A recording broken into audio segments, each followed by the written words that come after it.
آج کل کے اسکالرس کو فالو نہ کرو. عبداللہ بن مسعود کہتے ہیں فَلْيَسْتَنَّ بِمَنْ قَدْ مَاتَ فَإِنَّ الْحَيَّ لَا يُؤَمَّنُ عَلَيْهِ الْفِتْنَةُ, کہ جو جس نے فالو کرنا ہے نا پہلے گزرے ہوئے لوگوں کو فالو کرے, وہ آج کل کے اسکالرس کو فالو نہ کرے. یہ عبداللہ بن مسعود کا قول ہے, کیونکہ آج کل کے لوگوں کے زیادہ ہے, ان کے بارے میں زیادہ ہے کہ وہ کسی فتنے میں مبتلا ہوں گے.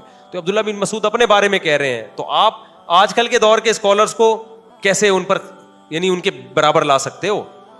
سمجھتا ہے کہ نہیں سمجھتا ہے؟ تو آپ کہہ سکتے ہو پھر ہم چاروں اماموں کو کیوں فالو کریں, ہم ان سے بھی پہلے لوگوں کو فالو کریں. ان چاروں اماموں نے اپنے سے پہلے لوگوں ہی کو فالو کر کے فقہ کو مرتب کیا, کوئی نئی چیز مارکیٹ میں یہ لوگ نہیں لے کر آئے ہیں. ان چاروں نے عبداللہ بن مسعود کے اس قول پر عمل کیا ہے, سمجھ رہے ہو, انہوں نے مرتب کیا ہے فقہ کو. تو یہ بات 20 دفعہ بتائی جا چکی ہے, کھوپڑی شریف میں آتی نہیں.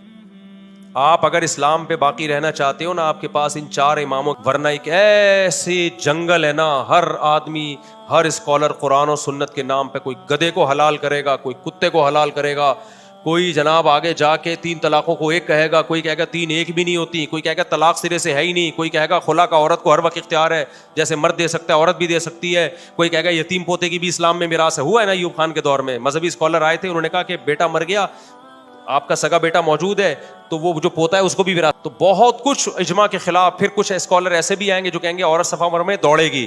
ناصر البانی نے فتویٰ دیا کہ عورت دوڑے گی صفا مروا میں,